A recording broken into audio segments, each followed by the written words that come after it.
Bonjour, donc je vais moi, animer cette rencontre en compagnie des trois réalisateurs qui sont présents ce matin. Donc nous avons Bastien Dubois, pardon, je vais y arriver, pour Madagascar, et Sandrine Stoyanov et Jean-Charles Fink pour Irinka et Sandrinka. L'idée c'est qu'on a en gros 1 heure et demie de rencontre avec ces trois réalisateurs. Moi je suis là pour modérer la rencontre et bien évidemment poser des questions, mais le but du jeu c'est aussi et surtout qu'il y ait une rencontre entre ces réalisateurs et vous, puisque on a la chance qu'ils soient présents ce matin pendant une bonne heure et demie, donc il faut en profiter. Je vais vous donner en gros le plan qui est prévu sur cette rencontre pour que vous sachiez un peu à l'avance les grands thèmes qu'on va aborder. Alors bien évidemment on pourra aborder d'autres choses, on vous laissera toute la place pour des questions quelles qu'elles soient bien évidemment. Donc pour commencer on abordera la question des origines des deux projets, donc Irinka et Sandrinka et Madagascar. Ensuite, on parlera du travail de l'animation, puisqu'on verra qu'il y a un travail assez particulier de l'animation sur ces deux films. Ensuite, on évoquera la question du documentaire animé ou du documentaire d'animation, parce que c'est vrai que ces deux films ont, on va dire, aussi un versant documentaire qui est assez prononcé. On discutera aussi de la dimension sonore, qui est là aussi, on va dire, plus ou moins liée quand même à la question du documentaire. Et ensuite, on terminera, on évoquera les projets que vous avez réalisés par la suite, ou les projets en tout cas à venir. Et on terminera notamment la rencontre avec la projection donc, du nouveau film de Bastien Dubois qui tenait à vous le montrer et qui, vous verrez, ça fait sens de le voir par rapport également à Madagascar, par rapport à différentes questions qu'on va évoquer ici ce matin. Voilà.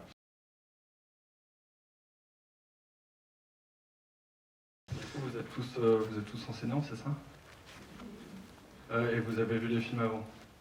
Du coup, je vais faire un truc que j'ai toujours voulu faire, interro surprise. Ouais, vas-y, alors. Donc, bonjour, moi je suis Bastien, donc le réalisateur de Madagascar, Carnet de voyage. Bon, moi c'est Sandrine Stoyanov de Irinka et Sandrinka.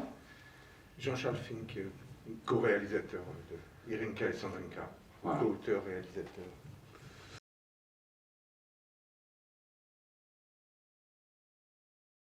Rapidement, moi je viens du nord de la France, donc j'ai fait un bac art appliqué, un bac STI art appliqué, je crois que ça n'existe plus, ça a dû changer de dénomination. En gros, c'est un bac technique avec beaucoup d'options d'art appliqué. Ensuite, vu que j'ai demandé plein d'options, plein d'écoles après dans le cinéma d'animation, mais vu que j'étais pas très assidu au lycée et que je faisais pas mal de conneries, j'étais recalé à peu près partout.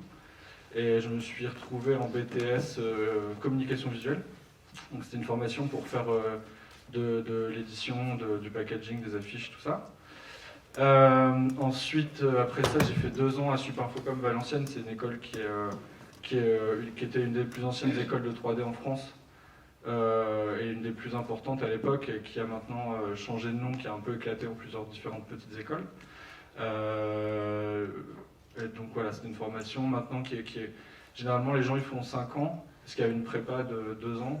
Ensuite, à mon époque, il y avait 2 ans de prépa et 2 ans de cycle supérieur qui correspondent qui sont une formation technique. Maintenant, c'est passé en 2 ans de prépa et 3 ans de cycle supérieur. Et comme j'avais déjà fait un BTS communication avant, ça correspondait à peu près à ce qui était fait en prépa, donc j'ai pu sauter la prépa.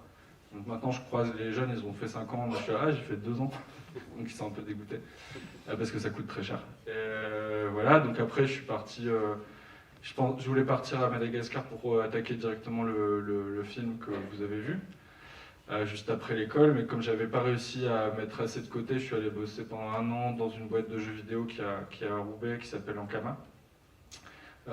Qui font le jeu Dofus, peut-être certains d'entre vous peuvent connaître. Et donc après, je suis parti pendant 1 an à Madagascar, j'ai fait la moitié du film sur place, je suis rentré en France, j'ai fait l'autre moitié du film, et voilà. Et après, je vais continuer jusque maintenant, comme ça sera fait. Ensuite, j'ai fait une série pour Arte qui s'appelle Portrait de voyage, un court-métrage pour Canal+, qui s'appelle Cargo Culte, quelques pubs, pas mal d'ateliers avec des collégiens, des prisonniers, ou toutes sortes de publics, des jeunes, des vieux, dans des EHPAD, dans des clubs, dans des discothèques, un peu partout. J'ai fait quelques pubs, on va dire une tous les 2 ans en moyenne. Et là, je viens de finir un film qui s'appelle Souvenir, que vous allez voir tout à l'heure, et qui est un film que j'ai traîné depuis que j'ai à peu près 14-15 ans, sous différentes étapes. D'abord, en fait, mon grand-père était soldat pendant la guerre d'Algérie, il était appelé, et ça faisait des années que ça me questionnait. Et quand j'étais ado, j'avais commencé à faire un peu des dessins basés sur ces photos qu'il avait ramenées d'Algérie, pour essayer d'entrer en communication avec lui. Et plus tard, j'ai commencé à faire de l'animation, j'ai dit je vais essayer de faire un film sur ses souvenirs. Et plus tard, en fait, bon, comme il racontait rien, j'ai décidé de faire un film sur le fait que j'arrive pas à faire un film parce qu'il raconte rien, mais qu'en même temps je suis en plein déni, donc j'ai fini par faire un film making-of d'un film que j'arrivais pas à faire, qui finit en psychanalyse familiale. Et là, je l'ai fini juste au début du Covid, donc après des années de travail, c'était une très mauvaise idée de finir à ce moment-là. Et voilà, et aujourd'hui je suis ici. Merci. Sandrine? Oui. Alors moi, j'ai fait pareil, j'ai fait un bac art et littérature à Troyes, à l'époque ça s'appelait.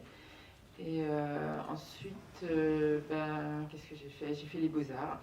J'ai fait les Beaux-Arts à Reims et puis ensuite à Épinal, parce qu'à Reims c'était beaucoup plus, plus axé art contemporain, et moi je voulais absolument être dessinatrice, donc ça ne me correspondait pas beaucoup. Du coup, je suis allée à Épinal, qui était une petite école des Beaux-Arts, et qui formait en fait à l'illustration, à tout ce qui est imprimerie, édition d'imprimerie image et en vidéo. Et en fait, l'animation est un peu arrivée par hasard quand j'ai fini mes études et que je suis descendue sur Paris. J'ai fait un premier stage dans un studio de dessin animé, et là on m'a dit mais si tu veux apprendre le métier, il y a un stage au Gobelin de 9 mois, c'est sur concours. J'ai essayé le concours, j'ai été prise, et puis j'ai un peu appris l'anime, mais vraiment juste la base. Et puis en sortant, j'ai rencontré Jean-Charles, mon co-réalisateur et compagnon, et c'est lui qui m'a poussé en fait à faire un film en me disant mais vas-y. Et du coup on l'a fait ensemble parce que bon, j'avais pas encore d'expérience, j'ai tout appris en faisant ce film, l'animation, voilà. Et en fait la base du film vient justement du diplôme que j'ai fait aux Beaux-Arts, qui était justement une quête d'origine, où en fait je voulais savoir d'où venait mon nom Stoyanov, parce que mes parents étant divorcés, j'ai pas du tout été élevée du côté de mon père, ou très peu. Et du coup je portais ce nom-là, et à l'école on me demandait toujours mais Stoyanov, c'est russe, ça vient d'où? Et je savais jamais répondre. Et du coup, quand j'ai eu ce diplôme à faire en 5e année, 4e et 5e année, je me suis dit, ça me donne 2 ans pour aller fouiller l'histoire familiale et essayer de comprendre d'où je tiens ce nom, qui était mon grand-père, etc. Et j'ai pas eu mon diplôme de Beaux-Arts, je l'ai raté à un demi-point. Mais ce diplôme, c'est ce qui m'a permis de rentrer au Gobelin, parce que quand ils l'ont vu au Gobelin, ils m'ont dit, avec ça, elle va forcément faire quelque chose avec cette formation. Et quand je l'ai montré à Jean-Charles, il a eu à peu près la même réaction. J'avais justement fait des enregistrements de ma tante que je lui ai fait écouter. Il m'a dit, mais il faut partir de là. Et puis en fait, on a construit le film ensemble. Et après, moi, c'est beaucoup moi qui ai dessiné et animé, mais Jean-Charles a été à peu près là à toutes les étapes, en tout cas sur la construction, le montage, c'est lui qui a fait tout le montage, etc. Et après, on a continué sur un deuxième film qui vient juste d'être fini en plein Covid, pareil. Une mauvaise idée. Très mauvaise idée. Et qu'on va commencer à présenter là, quand le Covid va se calmer, j'espère. Voilà. Donc moi, Jean-Charles Fink, j'ai fait un bac philo art plastique, donc c'est à Troyes. Ensuite, j'ai été à Angoulême, dans ce qui s'appelle désormais l'ESI, l'école de bande dessinée qui à l'époque venait juste d'être créée. C'était juste une section nouvelle des Beaux-Arts d'Angoulême. Donc c'était aux Beaux-Arts en fait. Et voilà, pendant 3 ans. Et puis après, j'ai fait un peu de bande dessinée, mais j'ai rapidement opté pour le dessin animé. J'ai travaillé pas mal dans le dessin animé, j'ai fait sur beaucoup de projets, comme storyboarder le plus souvent. Enfin, j'ai un peu touché à toutes les étapes techniques de l'animation traditionnelle, 2D. Et mais assez vite, je suis devenu storyboarder pour tout un tas tout type de projets, prise de vue réelle, fiction, 3D, CG ou 2D, ce qui est quand même ce que je préfère faire. Et voilà, je peux citer notamment par les nombreux projets sur lesquels j'ai travaillé en tant que storyboarder. Il y a le film Persepolis, dont j'ai fait la majeure partie du storyboard. Il y a aussi Aya de Yopougon, qui est un autre long métrage français, d'après la bande dessinée de Marguerite Abouet et Clément Brery. Persepolis, j'imagine que tout le monde a entendu parler de la BD de Marjane Satrapi à l'époque. Et le film a été co-réalisé avec Vincent Parano, qui est également un auteur de BD, sous le nom de Vinchus. Sinon, j'ai aussi, je suis passé à la réalisation. J'ai fait un court-métrage, mon premier court-métrage s'appelait Le Nez, date de 2000 et quelques. Et c'est un court-métrage de 16 minutes que j'ai fait quasiment tout seul, en tout cas au niveau de l'image, de l'adaptation du texte.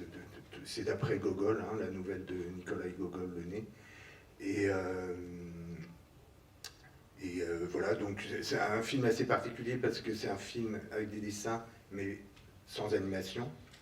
Donc en fait, c'est des dessins fixes, un peu sur le principe de La Jetée de Chris Marker. Sauf que lui, c'était avec des photos. La Jetée de Chris Marker, c'est le film qui a inspiré L'Armée des 12 singes. Je dis ça au passage, c'est peut-être plus connu que La Jetée.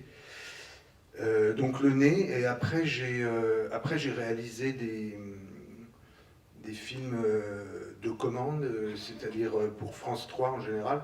J'ai fait un unitaire pour les enfants qui s'appelait, que j'avais coécrit et dont j'avais fait le design graphique, qui s'appelait Dernier métro avant Noël, qui est passé sur France 3 pas mal de fois, mais bon, c'est un petit peu vieux aussi, c'est dans les années 2000 au début. Et ensuite, j'ai réalisé la moitié de la série Les Nouvelles Aventures de Lucky Luke pour France 3. Ça, c'était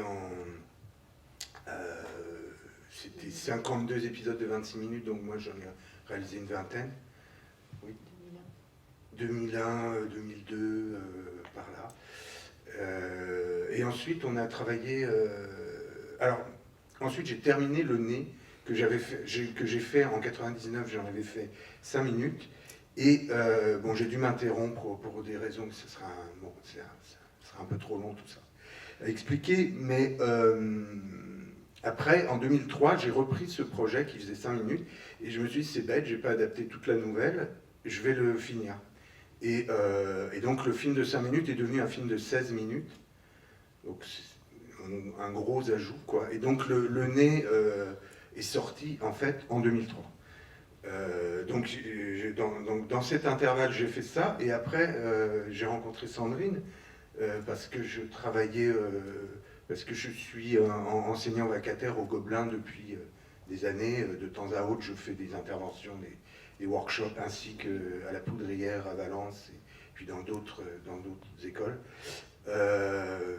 C'est pas mon métier principal, mais je fais souvent régulièrement des interventions.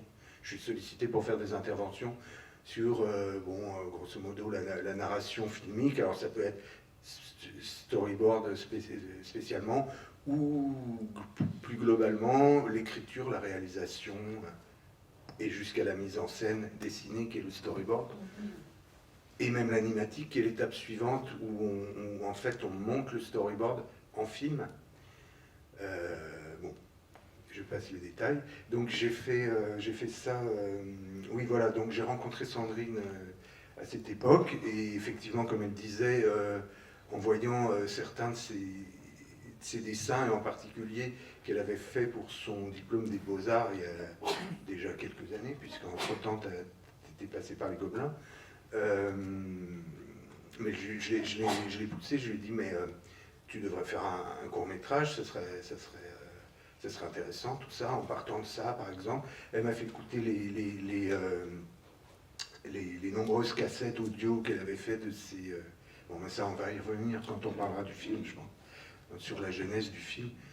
Et voilà, tout de suite, j'ai dit, on va faire un montage sonore de tout ça, et pour déjà avoir un format à peu près réalisable en tant que film d'animation, parce que ça prend beaucoup de temps de faire un film d'animation. Et voilà, donc on a travaillé là-dessus. Moi j'ai travaillé surtout à la conception avec elle. Après, l'animation, c'est à 80% Sandrine qui l'a faite. Et il y a eu quelques coups de main, quelques interventions d'animateurs. Moi j'ai dû animer 2 ou 3 plans, pas plus. Voilà. Et moi, pendant ce temps-là, j'ai continué à faire des... j'ai réalisé une autre série qui s'appelait Chasseurs de Dragons 2, 26 x 26 minutes, et puis d'autres choses, des clips.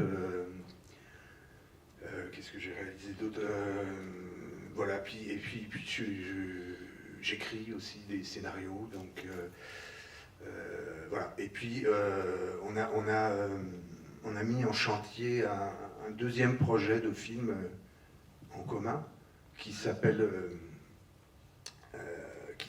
à l'origine Le Parcours de l'écureuil.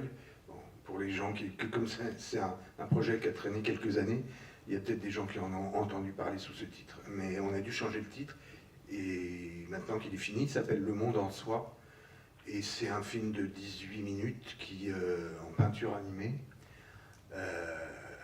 entièrement peint à la main par Sandrine, et que malheureusement là il sort, il est prêt, il est terminé là.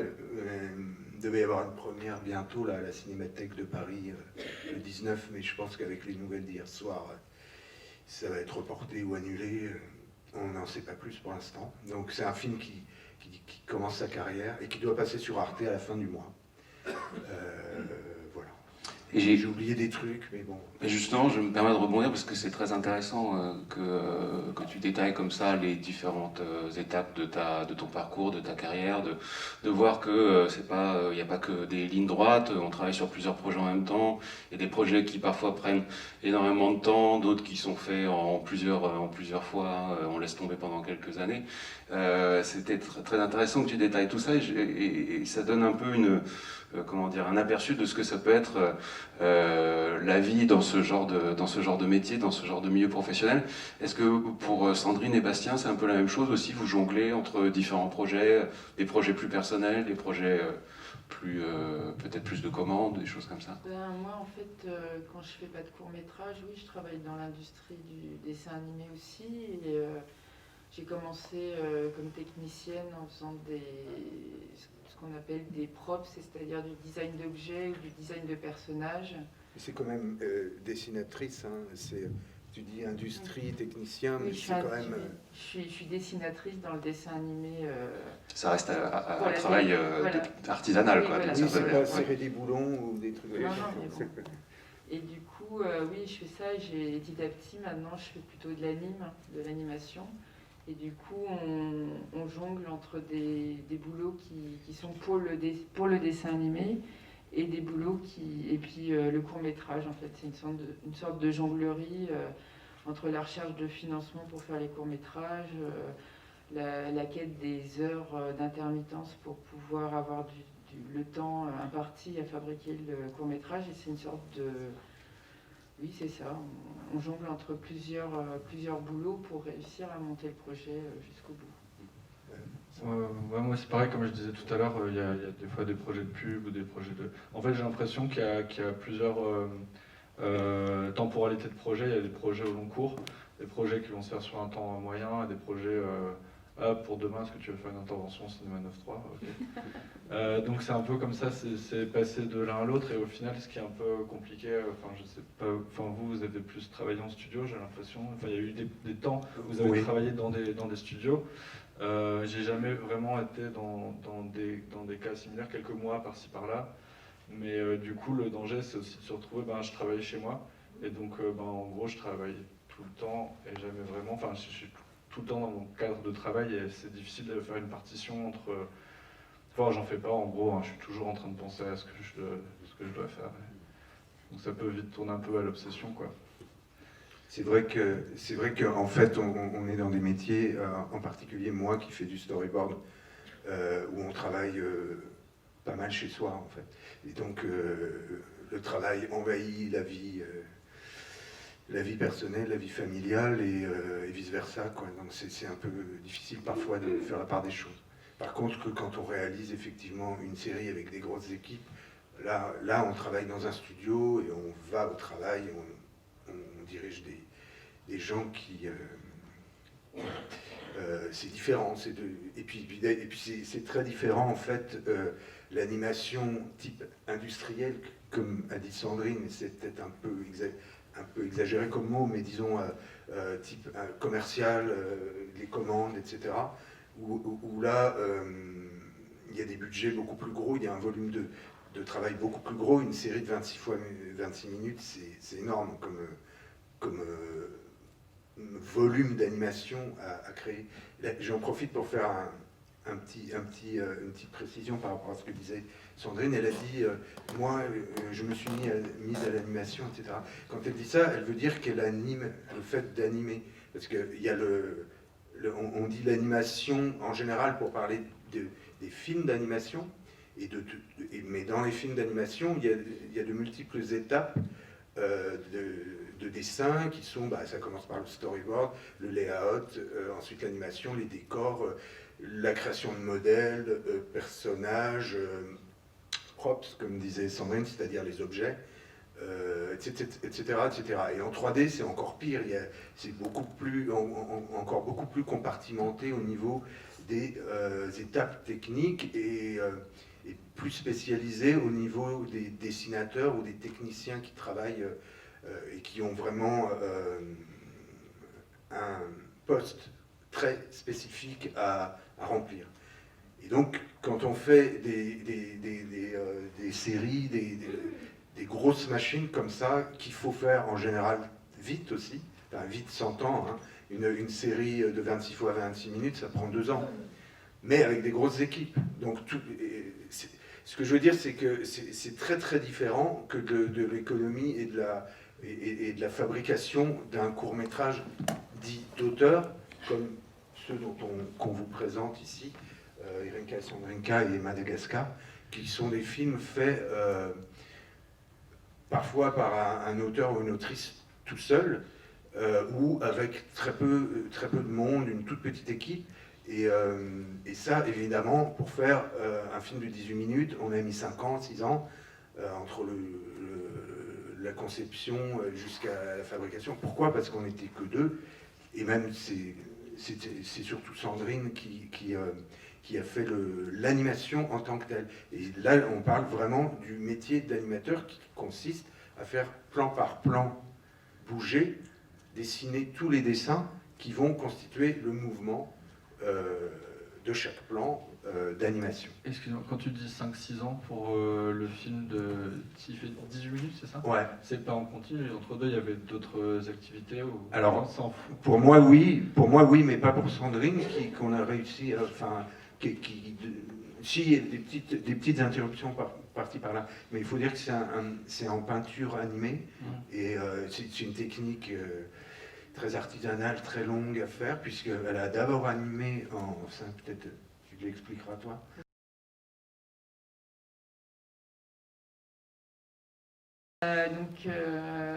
J'ai fait l'animation sur l'ordinateur, bizarrement, pour pas dépenser de papier juste de rough qui serait mis à la poubelle. Donc toute l'animation, elle a été faite sur un logiciel et une Cintiq, c'est-à-dire un ordinateur où on dessine sur l'écran.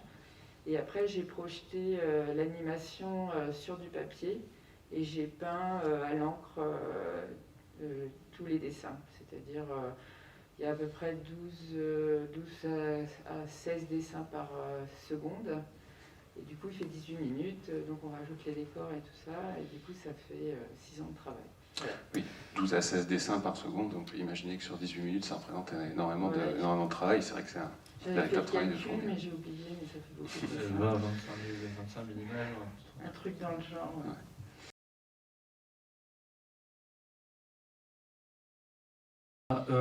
C'est ma pratique du dessin, du carnet d'observation. J'avais tout le temps à l'époque un carnet sur moi et je dessinais à peu près tout ce qui se passe autour de moi. Et du coup, j'étais assez intéressé par les carnets de voyage. Et entre le BTS communication visuelle et l'école de 3D, j'ai fait un premier voyage tout seul où je suis parti en stop de Lille jusqu'à Istanbul pendant 2 mois. Et j'avais pris pas mal de matériel de dessin, et donc je suis rentré avec 150 dessins, un truc comme ça, et je voulais en faire un livre. Donc j'avais commencé en parallèle des cours de 3D, le soir j'essayais de mettre en page et d'écrire des textes un peu pour essayer de produire un livre. Bon, je sais pas, je devais avoir 21, 22, donc j'étais pas très mature encore. Et j'avais pas non plus un sujet prégnant dans le voyage, se contentait de traverser des pays d'Europe, mais il n'y avait pas de tram, il n'y avait pas de... Bon bref. Et j'ai commencé à faire l'animation 3D à l'école, et je me suis amusé à prendre certains de mes dessins de ce voyage et de les passer en 3D. Et du coup, on pouvait rentrer à l'intérieur des dessins. Je me suis dit, ouais, ça c'est intéressant. Et pourquoi pas, plutôt que d'utiliser le support papier et livre, utiliser le médium animation pour pouvoir raconter une histoire de voyage avec l'esthétique du dessin animé et du carnet de voyage mélangé. Et donc à ce moment-là, j'avais un film de fin d'études à faire pour l'école. Donc on était trois coéquipiers, on a fait un film de 6 minutes. Et en parallèle de ça, je déposais des dossiers de recherche de subventions, des choses comme ça. J'allais voir des mécènes, j'avais réussi à mettre un petit peu d'argent de côté. Ensuite, et je ne savais pas encore non plus sur quel serait mon sujet. Je connaissais la forme esthétique et le type narratif, mais je n'avais pas encore, ça aurait pu être la Russie, ça aurait pu être n'importe où. Si ce n'est que je cherchais un pays qui coûte pas trop cher pour vivre parce que j'avais des petits moyens. Je cherchais un pays qui soit si possible francophone parce que je trouvais que c'était intéressant de pouvoir plus facilement entrer en communication avec les gens pour pouvoir entrer plus dans le vif de ce que je raconterais. Et je cherchais aussi un peu un pays chaud parce que tant qu'à faire, c'est plus sympa. Et dans ma classe, il y avait une personne qui était originaire de Madagascar et qui m'a vraiment, au moment où j'ai commencé à me poser la question, qui a fait hey, je suis allé à Madagascar il y a 2 semaines pendant les vacances, faire le retournement des morts de mes grands-parents. Elle m'a montré quelques photos et j'ai fait bingo, quoi. C'est tombé parfaitement. Et donc je me suis un peu documenté avant de partir beaucoup documenté avant de partir sur le retournement des morts. Donc c'est la cérémonie qu'on voit dans le film. J'ai pris un billet d'avion, je suis parti avec 10 kilos de matériel de dessin, un appareil photo, un ordinateur portable. Sur place, j'ai trouvé une chambre à louer dans un orphelinat où en fait, j'ai rencontré quelqu'un dans un bus originaire de Suisse qui travaille dans un orphelinat qui m'a dit il y a une chambre à louer dispo. Et j'ai fabriqué une table lumineuse sur place. Donc une table lumineuse, c'est une boîte avec une lumière, avec une vitre transparente ou translucide qu'on utilise pour décalquer pour pouvoir faire l'animation. Donc j'ai trouvé un vieux tiroir dans une poubelle, j'ai trouvé un bout de plexiglas, j'ai fabriqué ça sur place. Et puis voilà, après je suis allé voir 2 retournements des morts. Le film est plus inspiré par le premier que j'ai vu parce que c'était plus spontané, enfin c'était la première expérience, quoi. Mais en assistant au retournement des morts, en fait dans le film je présente ça avec une forme de naïveté, qu'est-ce qui se passe, je suis perdu, je comprends pas. En fait en y allant j'avais potassé plein de bouquins d'anthropologie et d'études sociales sur la place du Famanen à Madagascar, etc. Donc je connaissais à peu près tous les codes et les raisons de quoi, pourquoi. Enfin, je m'étais bien documenté, mais dans le film je voulais présenter, c'est le côté un peu fictionnel du film, c'est je voulais présenter ça sous le jour de quelqu'un qui découvre pour la première fois en direct quelque chose d'inattendu, quoi. Oui. Neuf et naïf sur cette cérémonie, d'accord. Est-ce que ce stade, il y a peut-être des questions, des réactions par rapport à des choses qui ont été évoquées ici, hein. L'idée, c'est de vous laisser aussi la parole, bien évidemment, donc n'hésitez pas.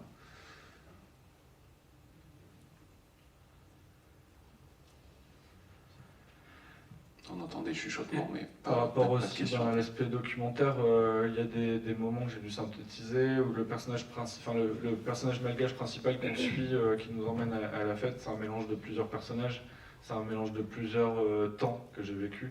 En fait, j'ai dû faire rentrer ça dans une forme, dans un certain rythme narratif pour que ce soit agréable à regarder. Je peux pas tout. Oui, bien sûr. Ouais.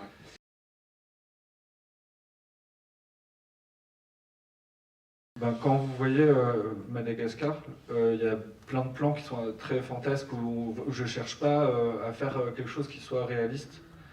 Et je crois que ça dit à peu près tout de mon approche, c'est-à-dire que j'ai pas cherché à reproduire la réalité, j'ai cherché à communiquer des émotions et à partager avec le spectateur mon regard d'artiste. Enfin, c'est un peu péteux de dire ça, mais Ou de voyageur. Ou de voyageur, ouais. Et de transmettre ça et la transmission et les émotions que je propose, elles sont la réalité et elles seraient difficilement transmissibles avec de la vidéo par exemple. D'accord, ok. Oui. En ce qui concerne Erinka et Sandrinka, au niveau de la représentation de la réalité, c'est compliqué, enfin c'est un peu plus complexe parce qu'il y a plusieurs niveaux de réalité dans ce film et il y a un mélange de techniques. Alors il y a un petit peu de prise de vue réelle par le biais d'images d'archives filmiques des années 20. Et puis il y a différents graphismes qui s'imbriquent. Donc c'est... Voilà. Est-ce que vous pourriez parler éventuellement aussi pour répondre à la première question, mais aussi éventuellement parler du choix de différentes techniques d'animation liées à différents régimes narratifs, on va dire. En fait, moi, si je réponds à la première question qui est l'animation, en fait, moi j'ai fait du théâtre et du dessin quand j'étais au lycée et au collège. Et j'ai hésité au moment de ma formation à aller vers le théâtre. Mais j'ai pas eu envie parce que quand j'ai découvert ce qu'était la relation avec le metteur en scène, j'avais trop l'impression d'être une marionnette et de pas avoir de libre arbitre et surtout de jamais savoir si ce que j'avais fait était bon ou pas bon, d'être toujours dans le regard de quelqu'un d'autre en fait. Et en fait l'animation, quand elle est arrivée dans ma vie des années plus tard, purement par hasard, m'a permis en fait de me réapproprier ce côté d'être acteur mais être acteur en dessin. Donc en fait, ce que j'adore dans l'animation, c'est ça, c'est de pouvoir retranscrire mes émotions, mon rapport corporel au monde, dessin par dessin. C'est un peu comme si on ralentissait la vie et qu'on rentrait dans le macro du mouvement en se posant la question du poids, de qu'est-ce qui se passe quand on s'assoit. Et ça, c'est juste passionnant et comment on peut retranscrire une émotion avec des dessins. Voilà. Moi, c'est devenu une passion pour ça. Et là, je peux répondre à la question. Oui, c'était sur également la question des... Comme il y a différents types de techniques d'animation, il y a des images d'archives, qu'est-ce qui a déterminé le choix de l'un ou l'autre pour illustrer tel ou tel épisode, par exemple? En fait, sur Erinka et Sandrinka, c'est pareil, c'était pas la réalité qui m'intéressait, qui nous intéressait, c'était plutôt de raconter mon propre rapport à la mythologie de la Russie. C'est-à-dire que moi, on m'avait raconté quelque chose enfant, qui avait généré beaucoup d'images et de questionnements.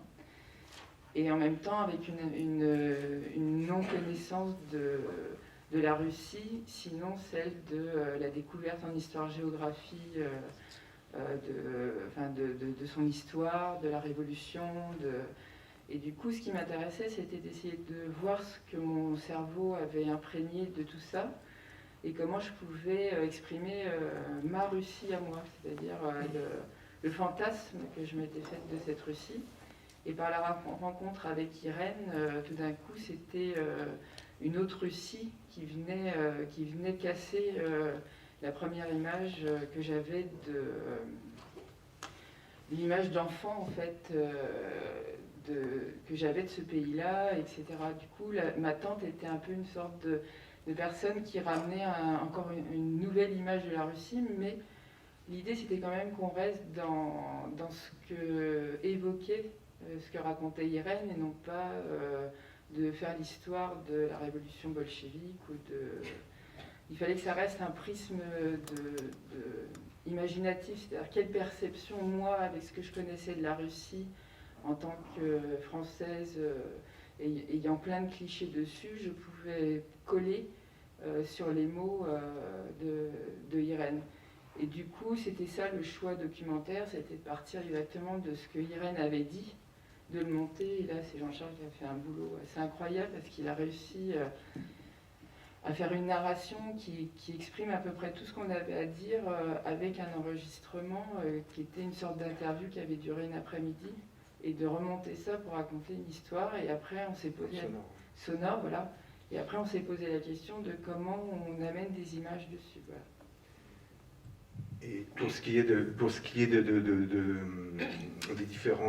différents styles graphiques et des différentes techniques, en fait, l'idée c'est qu'il y avait plusieurs univers. Il y avait l'univers, vous avez vu le film, donc c'est la rencontre de deux femmes qui sont symbolisées par deux petites filles qui vont se rejoindre à la fin.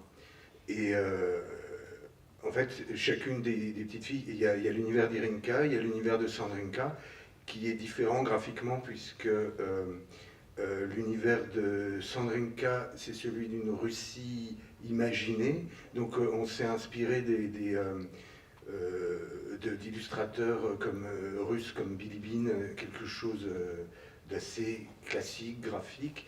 Et du côté d'Irinka, donc qui a vécu une véritable Russie, enfin, et ballottée par l'histoire, il fallait une représentation. Et puis au moment évidemment de la révolution de 1917, donc il fallait une esthétique qui soit en accord avec ça. Donc on s'est inspiré là de Rodchenko, voilà, des constructivistes soviétiques, et notamment du photographe Rodchenko. Et alors ça, c'est deux univers qui apparaissent dans le film, mais qui sont quand même liés, puisqu'il s'agit d'animation dans les deux cas, d'animation faite à l'encre, donc d'une manière traditionnelle, mais aussi d'animation qu'on appelle cut-out, c'est-à-dire papier découpé virtuel. C'est-à-dire la technique du papier découpé, avant ça se faisait sous un banc-titre, sous la caméra, avec des vrais petits papiers découpés. Maintenant, avec l'ordinateur, on fait ça de manière virtuelle. Donc ça, c'est la partie d'Irinka. Et puis, il y a deux autres... Il y a la partie de la réalité des deux femmes, qui sont des images que j'ai dessinées moi, mais c'est des images fixes qui tremblent simplement, comme un peu une promesse de vie. Il y a les films d'archives qui bougent, donc c'est de la prise de vue réelle. Et il y a également les photos, puisque l'histoire se construit autour des deux femmes qui consultent des photos en prenant le thé, et ça amène les souvenirs, et voilà. Donc je ne sais pas si c'est... Oui, Sandrine. Oui, je voulais juste rajouter que justement on a fait le choix que la réalité, en fait, dans le film soit fixe, bizarrement. Voilà, que le moment de l'interview soit fixe et tremblant, et que c'est tout ce qui se passait dans la tête du personnage qui bouge, en fait. Et c'est vrai que c'est des images composites, et que tous les choix qu'on a faits justement marquaient les périodes historiques et les visuels et les images qui avaient inscrit des clichés dans la tête de la personne qui imagine, en fait. Et donc le constructivisme pour la réalité d'Irène et les contes de fées pour la réalité de l'enfant occidental à qui on a raconté des histoires de contes de fées en fait. Donc l'image vient amener au récit le cliché et la culture de ce qui est raconté. Et donc les photos d'archives qu'on voit dans le film sont vraiment celles que vous consultiez au moment de la discussion avec votre tante? Oui, en fait toutes les photos, c'est les Des photos photos de famille. c'est des photos de famille, parce que mon grand-père, il avait aussi un œil artistique, parce qu'il était architecte, donc il avait fait des études, il dessinait aussi. Et il a été passionné par la photographie, et tous les albums de photos de mon grand-père sont un peu des œuvres d'art, enfin, en tout cas de mon point de vue. J'ai passé un temps infini à les compulser, et chaque photo de naissance est juste magnifique, avec un éclairage incroyable. Enfin, il avait vraiment un œil photographique, et du coup il a laissé beaucoup d'images quand même de l'enfance, même de l'enfance d'Irène.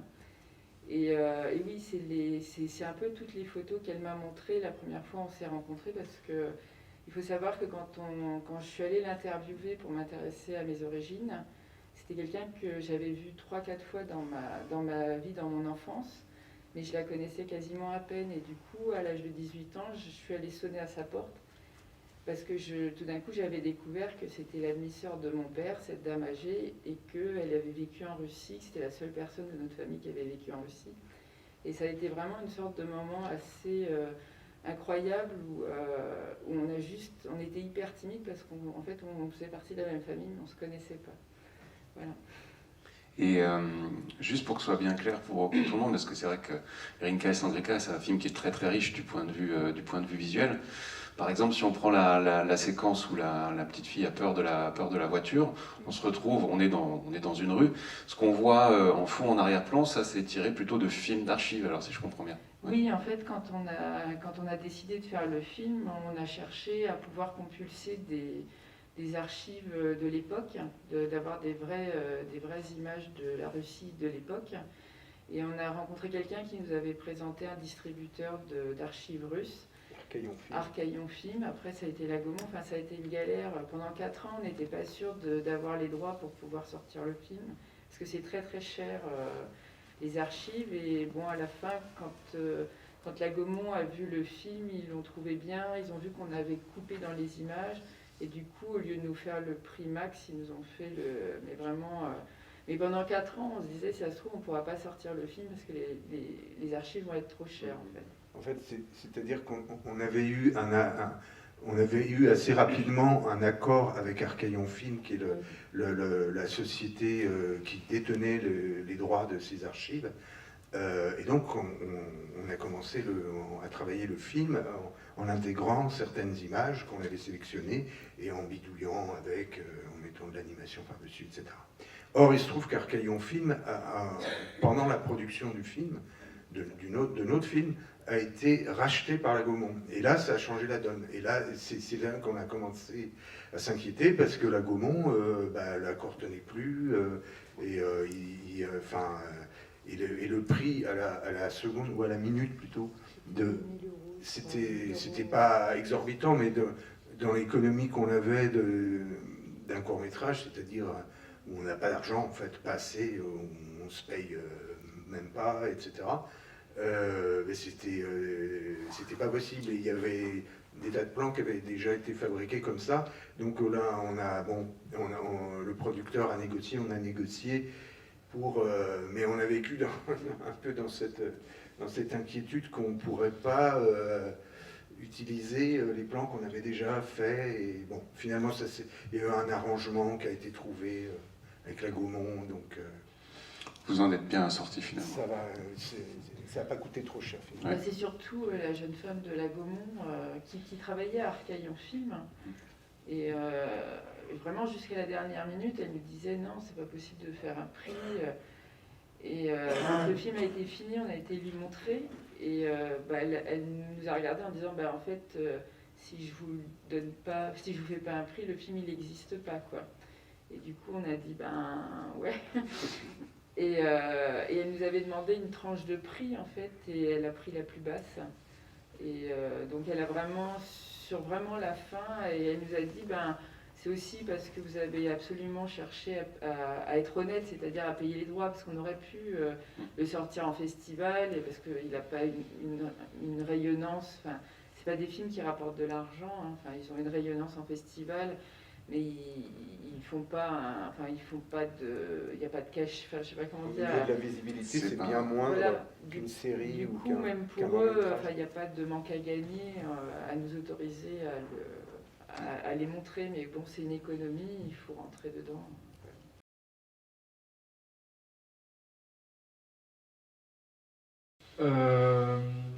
Oui, ben, en fait, par rapport au choix des techniques, des fois, c'est pas évident. Mais sur Madagascar, c'était un peu le festival pour.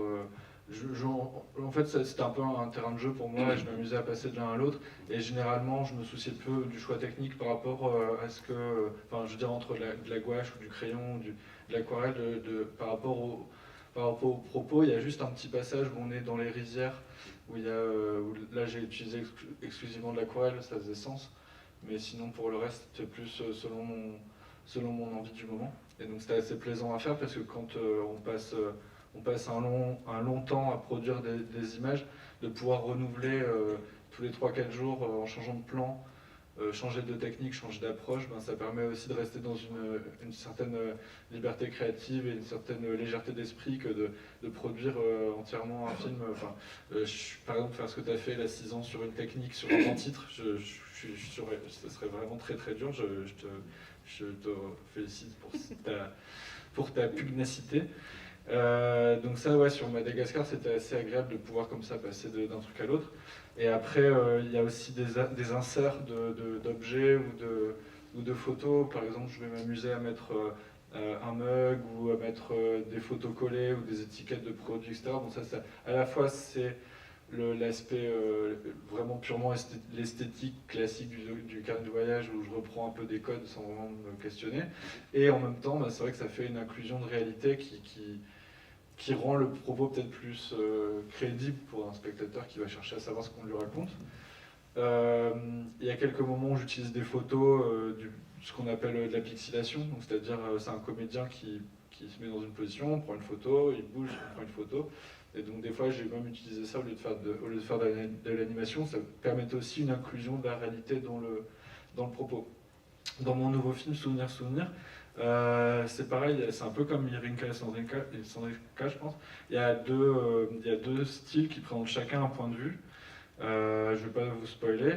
Et il y a aussi le seul élément qui se détache, c'est quelques photos. En fait, le grand-père parle de photos. On voit, en fait, c'est le seul truc que j'ai mis qui soit un élément de la réalité et qui donne aussi un lien direct avec un vécu où ça appuie un petit peu le fait que l'histoire s'inscrive dans une histoire réelle.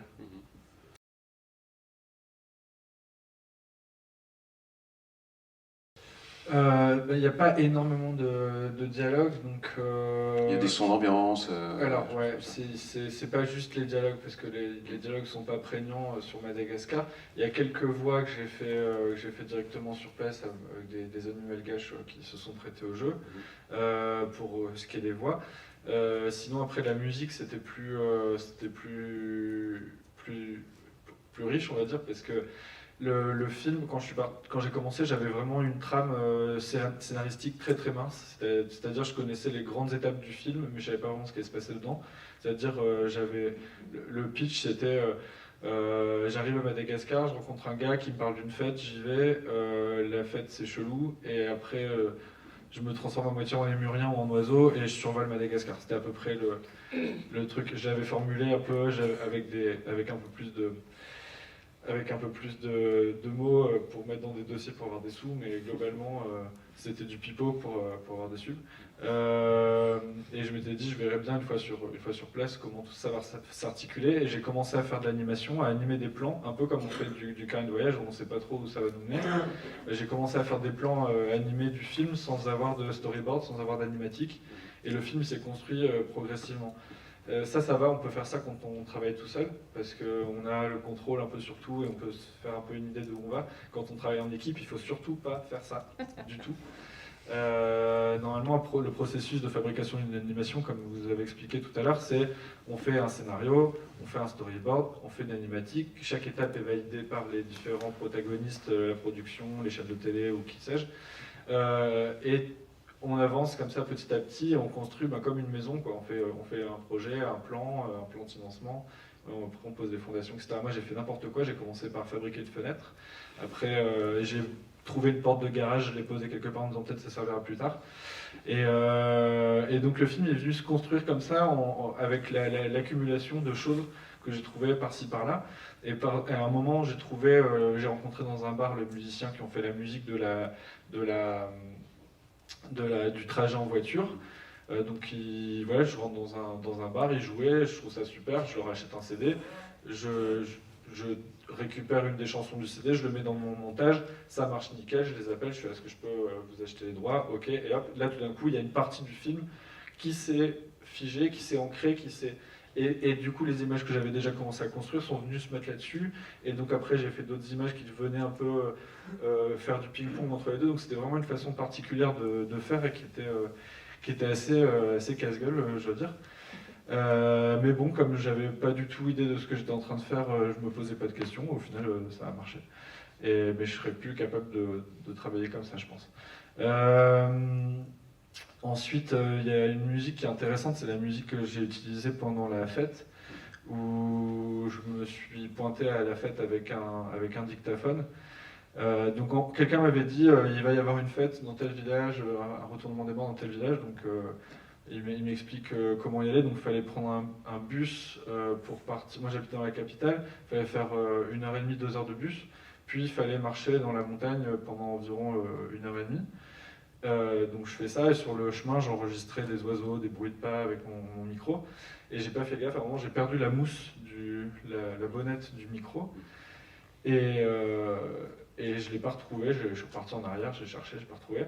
Et donc du coup, dès qu'il y avait un petit peu de vent, ça faisait... Enfin, ça faisait des trucs comme ça. Et j'ai cassé mon masque. Ouais. Ah, vous m'entendez mieux. Donc j'avais perdu la bonnette et j'ai commencé à enregistrer pendant la fête les musiques. Et comme j'avais un retour, j'avais un casque et j'entendais les bruits de vent terribles tout le temps, donc je me suis dit, bon, ben, c'est foutu pour cette fois. C'est pas grave, je vais juste faire des prises qui vont me servir de trucs témoins pour peut-être plus tard trouver une musique appropriée, etc. Et donc j'enregistre un peu quelqu'un, je bouge, je l'enregistre ailleurs, je passe d'un instrument à l'autre, donc les niveaux sonores ils font n'importe quoi. Il y a des gens qui arrivent qui viennent me parler pendant que je suis en train d'enregistrer, mais je m'en fiche parce que de toute façon c'est pas... Je rentre chez moi, je mets les sons dans mon montage et il y a une chanson qui marche nickel, sauf que j'ai le début, j'ai pas la fin, j'ai coupé avant la fin. Au milieu, il y a des gens qui viennent me parler et il y a toutes les 10 secondes des trucs comme ça dans le micro. Donc je suis retourné au village, retrouver les gens de la fête, donc 2 heures de bus, 2 heures de marche à pied. Je retrouve les gens chez qui on avait fait la fête. Je leur dis voilà, je voudrais recontacter les musiciens pour qu'on réenregistre la musique. Donc j'avais acheté une carte de téléphone prépayée, j'avais mis mon numéro de téléphone dessus. Je dis quand vous les voyez, vous leur donnez ça pour qu'ils m'appellent, pour qu'on prenne un rendez-vous. Sachant que les musiciens ils habitaient encore à 2 heures plus loin. Donc je m'en vais, je reçois un coup de fil 15 jours plus tard des musiciens. Bon, on a eu ton message, mais on ne se comprend pas très très bien. Et on convient d'un rendez-vous, je leur dis pour enregistrer la musique. Ils sont là, ok. Et donc je refais 2 heures de bus, 2 heures de marche à pied, j'arrive au village, on me dit non, il faut...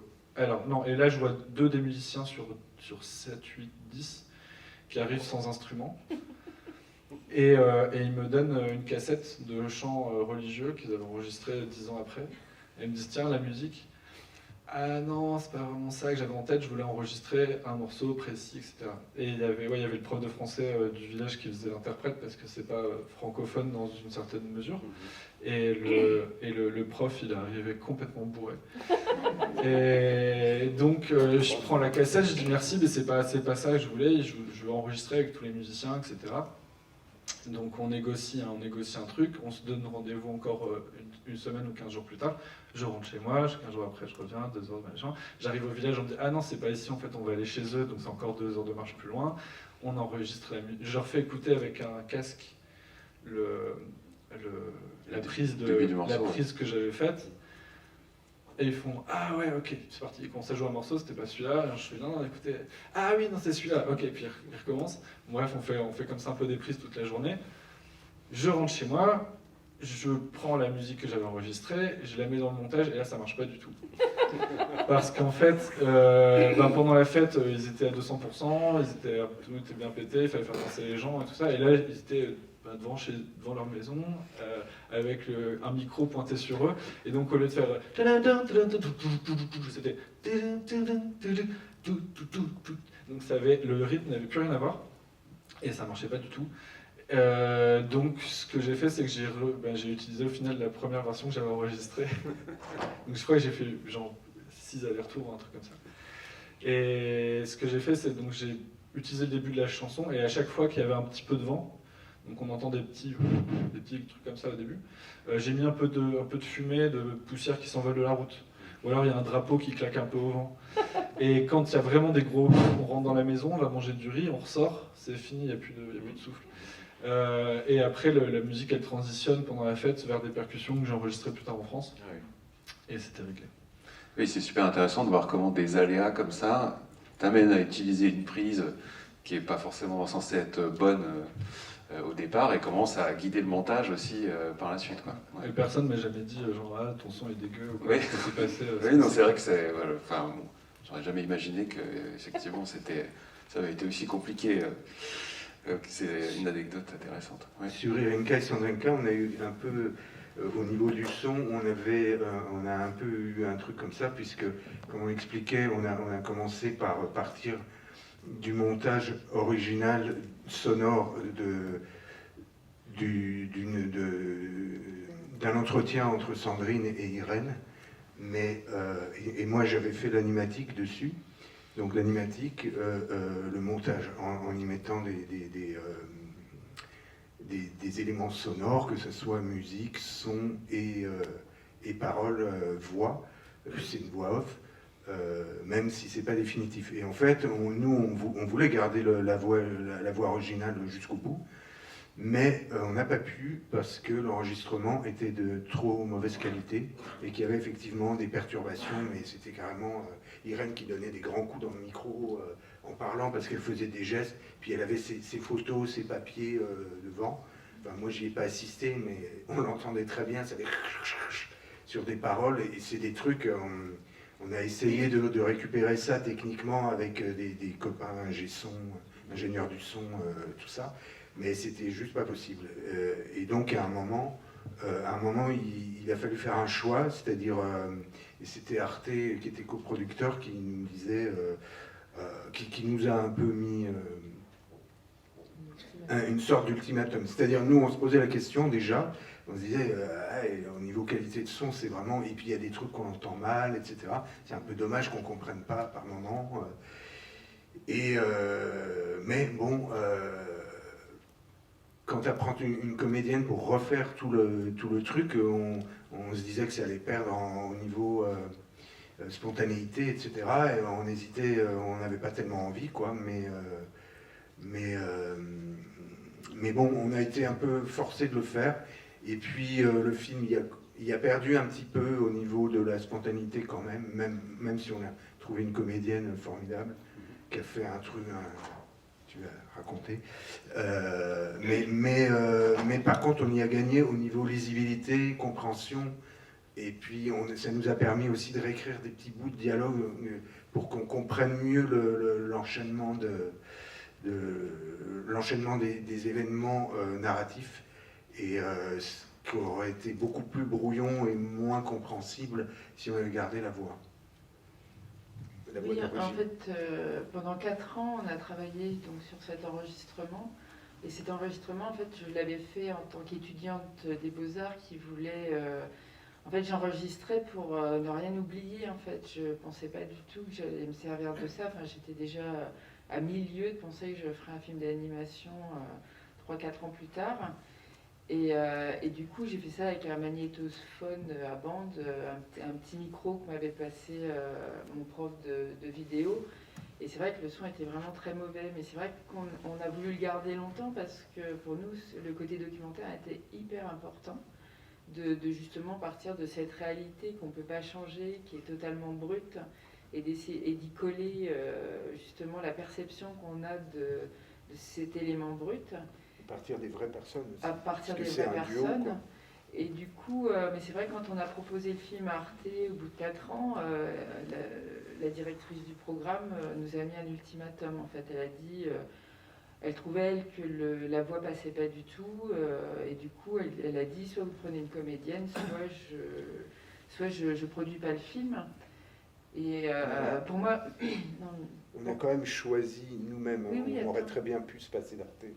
oui, mais en fait, ce qu'on a dit, c'est qu'on allait réfléchir et qu'on allait essayer pour voir. Mais moi, ça m'embêtait parce que c'était tricher. Et je voulais pas tricher, en fait. Je voulais vraiment avoir cette réalité-là. Enfin, ça embêtait Jean-Charles aussi, mais moi beaucoup. Et en fait, on a quand même convoqué quelques comédiennes. Et il y a Lucienne qui est arrivée, à qui on a fait écouter le film avec l'enregistrement. Et sa première réaction était de dire mais elle est super cette voix, faut la garder. Alors, on était là, ben oui, mais en fait, c'est ça qui est difficile, c'est que comme le son est mal enregistré, c'est difficile de le garder. Donc on voudrait essayer de voir ce que ça donne s'il est rejoué en fait. Et en fait, cette comédienne qui a été employée juste une journée, hein, enfin, je veux dire, elle était payée le prix de l'enregistrement.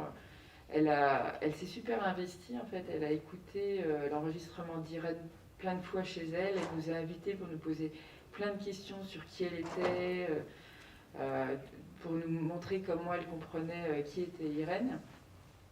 Et dans toutes ces conversations, devant une tasse de thé, on apprend qu'elle aussi, elle était petite fille d'émigrés russes, par contre que sa grand-mère, elle, était restée en Russie, c'était les fils de sa grand-mère qui s'étaient exilés, et que du coup elle avait toute une histoire à me raconter aussi sur la Russie qui était très proche, et pendant 2 heures on a échangé nos sensations d'enfants d'émigrés en fait.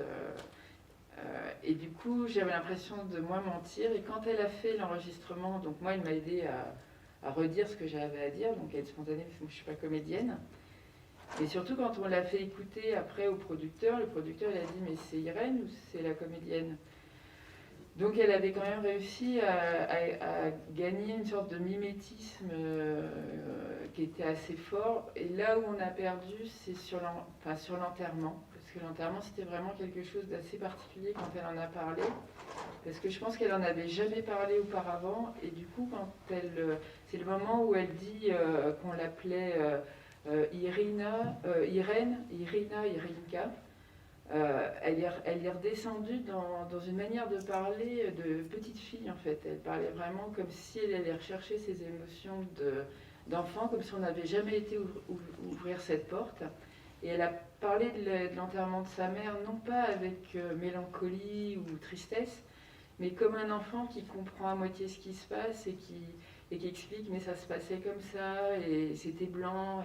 Et ça, on l'a un peu perdu parce que je pense que dès qu'on devient adulte, en fait, on rajoute une émotion qui vient de la connaissance, on intellectualise en fait la tristesse de ces moments-là, que quand on est enfant, en fait, la tristesse, elle est intérieure, mais elle est pas... C'est plus un regard de découverte et de compréhension. Et c'est ça qu'on a perdu Mais sinon, elle a fait un travail formidable. Oui, c'était Lucienne Amont, je précise son nom au passage, la comédienne. Et en fait,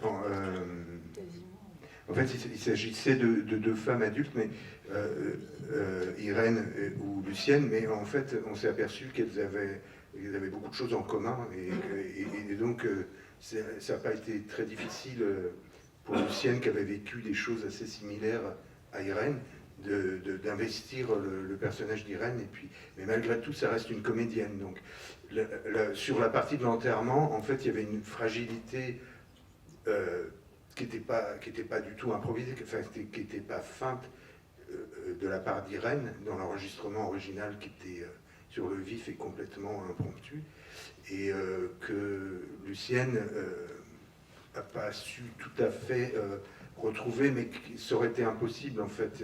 Elle a reconstitué un peu l'intention, mais avec son savoir de comédienne. Et c'est très subtil, mais ça se sent, c'est des choses qui... c'est pas la même vérité, quoi. Mais bon, on a quand même beaucoup gagné en faisant enregistrer la voix pour l'efficacité narrative du film. Oui, parce qu'après, quand on a eu, ce qui nous a décidé, en fait, c'est quand on a eu les 2 enregistrements et qu'on les écoutait simultanément, on avait un peu l'impression que dans le vrai enregistrement, Irène nous parlait du fond de la cuisine et que nous, on était dans le salon et qu'on entendait d'une oreille assez devant, comme si on était sourd, quoi. Ouais. Et du coup, la qualité du son, comme l'image du film était déjà hyper chargée, enfin qu'il y avait déjà énormément de fond dans l'image, on s'est dit que si en plus on garde ce son qui est compliqué, enfin, où il faut tendre l'oreille pour entendre les subtilités, on va perdre le public et du coup on a fait le choix de la clarté, de la lisibilité. Ouais. Oui, parce qu'on a oublié de parler d'un détail primordial, c'est que le son, c'est pas que la voix dans le film. Il y a de la musique, il y a de la trame sonore, c'est-à-dire du design sonore et du bruitage manuel. C'est ce qui se fait pour tous les films. Hein. Il y a deux types de bruitage. Et tout ça, il faut le mixer ensemble après. Et donc avec l'enregistrement, avec des sautes de volume, des parasites partout, de la voix originale qui avait été enregistrée, mais pas pour être exploitée, juste à titre informatif, par Sandrine, pour recueillir des informations orales, mais qui ne pensait pas du tout s'en servir. Et ça aurait été pas possible c'était pas possible de faire un mix qui marchait avec ça. Donc c'est ça qui nous a décidé. En fait, on n'a pas joué la carte « oh ben on s'en fout », comme dans certains Godard où il fait exprès de mettre le son trop fort, la musique trop fort pour qu'on n'entende pas les dialogues, etc. Mais nous, on avait envie qu'on entende la voix de ce que disaient Irène et Sandrine dans le film. Donc c'était le bon choix quand même, quoi. Même si on a perdu un petit quelque chose. Ça restait malgré tout l'histoire familiale et puis la relation entre ces 2 personnages qui restait absolument importante.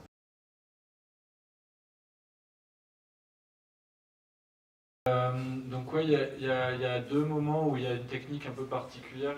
Il y a le passage en broderie et le passage avec les petites voitures. Donc tous les 2, c'était assez marrant. En fait, là où on mangeait dans la cuisine de la famille malgache chez qui j'habitais, il y avait une nappe brodée avec des petits personnages. C'est quelque chose d'artisanat très typique de Madagascar. Et donc, chaque fois, je voyais ces petits personnages à droite et à gauche de mon assiette. Et je me disais, mais faudrait peut-être que j'en fasse quelque chose. Et puis, quelques jours plus tard, il y a une dame qui est venue toquer à ma porte. C'était la sœur de Madame Zélie, chez qui j'habitais, et qui me propose des chemises et des nappes de table à acheter qu'elle avait brodées elle-même. Et je lui dis, bah, ça m'intéresse pas comme ça, mais si je te donne un modèle, est-ce que tu peux faire la broderie? Elle me dit, ouais, ok. Donc j'avais déjà un cycle de marche que j'avais préparé pour un autre plan d'un personnage qui marchait latéralement. Donc c'était une dizaine ou une douzaine d'images de boucles. Et donc je lui imprime ça, je mets quelques indications de couleurs sur la première image avec un peu d'aquarelle pour qu'elle ait un peu une idée des couleurs que je voulais. Et le lendemain, elle m'a ramené la bande brodée, donc je prends mon appareil photo, j'ai juste fait tac, tac, 10 photos comme ça, sans stabiliser, sans vraiment cadrer.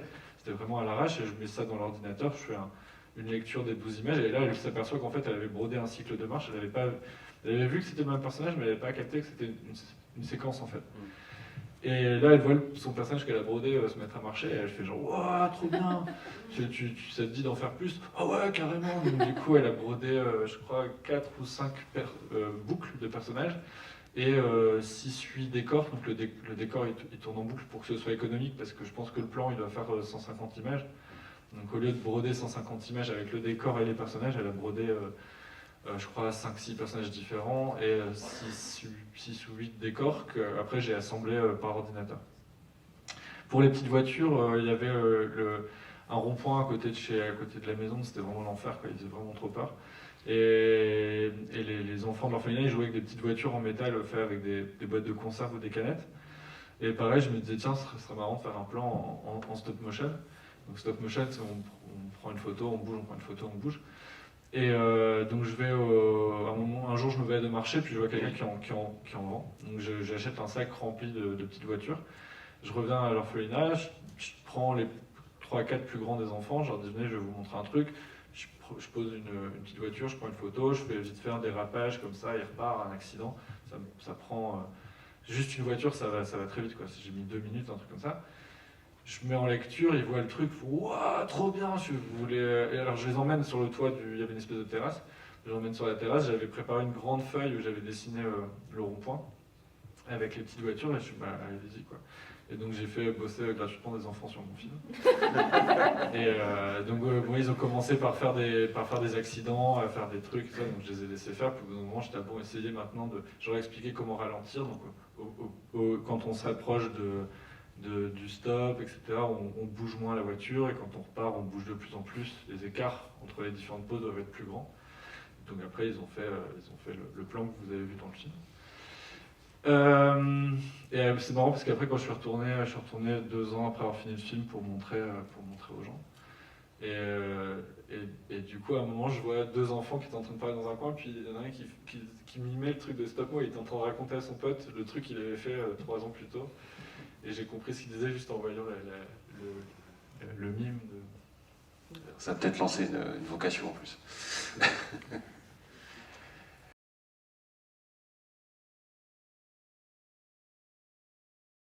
Des logiciels d'image, certains pour de la 3D et d'autres pour de la 2D.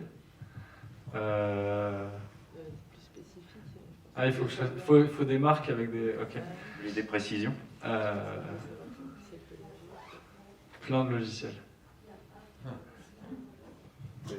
Bah, moi, en fait, ce que j'ai utilisé, c'est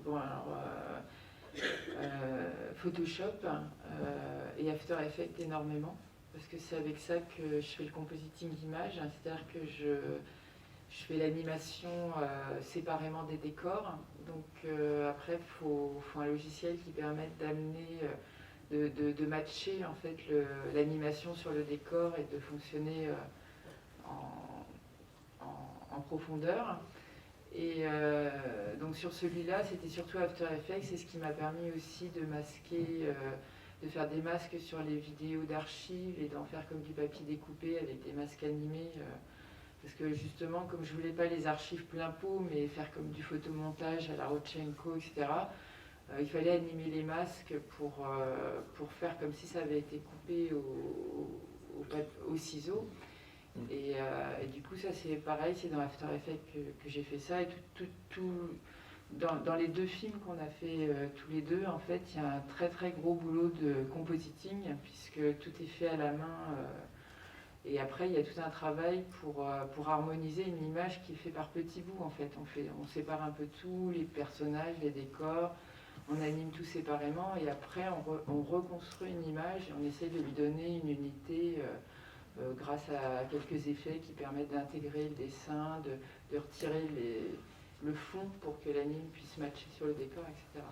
Donc, et pour le 2e court-métrage qu'on vient de finir, on a utilisé un logiciel de stop motion pour pouvoir capter les dessins peints directement sous le banc titre qui s'appelle Dragon Frame, qui est un super logiciel qui est très facile à apprendre et à maîtriser. Il ne coûte pas très cher, c'est vraiment un achat à vie. Vous achetez le logiciel, il coûte 250 €, et après vous l'avez à vie, quoi. C'est vraiment, et c'est un logiciel vraiment pour faire de l'anime, même avec les gamins, c'est génial, quoi. Vraiment. J'utilise Dragon Frame aussi régulièrement quand je fais, surtout pour refaire des ateliers de sensibilisation à l'animation. Le problème, c'est que le logiciel Dragon Frame, il est super, mais ça nécessite un ordinateur portable, un appareil photo. Et ça, c'est quelque chose qui est vite limitant quand je fais souvent des ateliers. Et on arrive à avoir 2 postes, 3 postes. S'il y a un copain qui prête du matos, c'est pas toujours évident. Puis il faut Oui, ça peut être avec une webcam, mais j'ai pas de webcam, j'ai des appareils photo. Du coup, je prends mes appareils photo, mais c'est chiant, quoi, c'est dangereux. Et alors, du coup, attends, j'y viens. Et donc ça limite un peu au nombre de postes qu'on peut utiliser. J'avais notamment fait un atelier avec des collégiens où j'avais 28 enfants, et donc fallait vraiment bien s'organiser pour que personne s'ennuie quand il n'y avait que 2 postes ou 3 postes d'animation. Du coup, avec un pote, on est en train de développer des petits boîtiers qui sont des Raspberry Pi avec 2 boutons, genre un bouton pour prendre une photo, un bouton pour lire.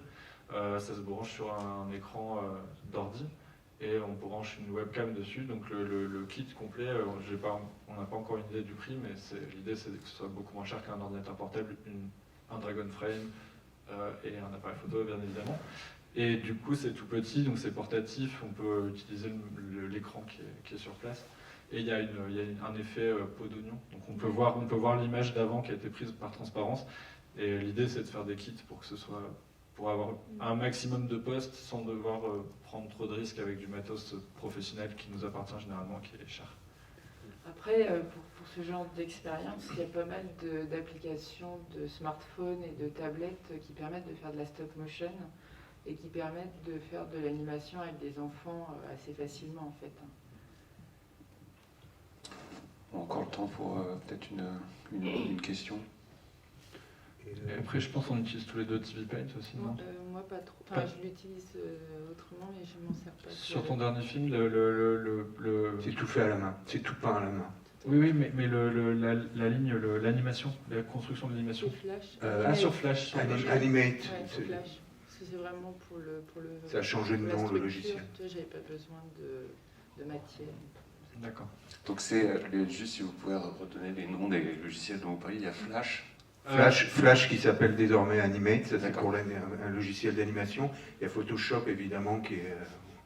Il y avait Dragon Frame, le logiciel de stop motion. After Effects, pour Irinka et Sandrinka, tout a été composité sur After Effects et même les animations dites de papier découpé sont faites sur After Effects. Et sinon, pour le montage, à l'époque j'avais utilisé Final Cut, mais de nos jours j'utiliserais plutôt Premiere ou Avid. Pour le montage son, je me souviens même plus ce que j'avais utilisé. Je crois que je l'avais fait sur un mini-disque à l'époque, un truc qui n'existe plus, qui a existé pendant 5 ans ou 10 ans.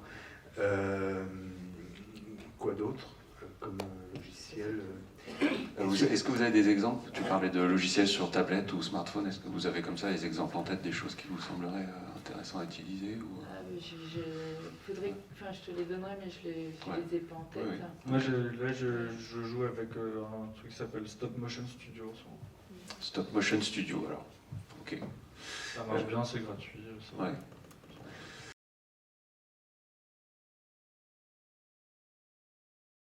Donc je suis très content d'avoir pu vous le montrer là. Qu'est-ce que je peux vous dire? Le film il est sur Arte actuellement, donc si vous voulez le revoir ou le partager, il est sur Arte +7. Juste quelques mots qui ne sont pas en lien directement avec le film, mais je pense que c'est toujours plus intéressant de voir le film en grand, en salle, dans le noir, avec des bonnes conditions. Et actuellement, il y a une vraie difficulté pour les cinémas dû au Covid. Et d'autant plus qu'il y a une guerre ouverte qui s'est déclarée entre Disney+ et Netflix, qui sont en train de... Disney+ est en train de retirer tous leurs films qui devaient sortir en salle pour les passer en ligne, pour essayer un peu d'avoir le monopole sur la diffusion en streaming des films. Et ça a l'air anecdotique comme ça, mais en fait c'est un vrai danger pour les salles de cinéma. Qui risque, en fait, Disney, je crois qu'aux États-Unis, j'ai lu ça, mais ça me semble énorme, il faudrait que je vérifie, mais j'ai cru comprendre que c'était un tiers du contenu qui est passé au cinéma aux États-Unis. Et s'ils retirent leur production, en fait, ça va vraiment créer un vide qui font que les salles seront plus alimentées, qui font que les gens vont aller de moins au cinéma, les cinémas risquent de disparaître. Donc il faut vraiment que tout le monde se mobilise pour que les salles puissent continuer à exister.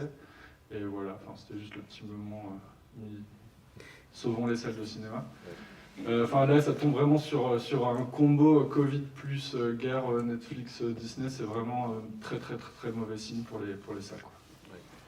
Oui, effectivement. n'oubliez pas d'aller au cinéma, même en dehors des formations collège de cinéma. Un grand merci à Bastien, Jean-Charles et Sandrine pour d'avoir répondu à nos questions ce matin. Ouais, j'espère que ça a été assez fructueux pour vous. Il y avait pas mal de choses à noter. Voilà, on va vous laisser pour la suite de cette journée de formation, donc avec une intervention sur la tortue rouge. Voilà, bonne continuation de formation. Merci. Merci beaucoup.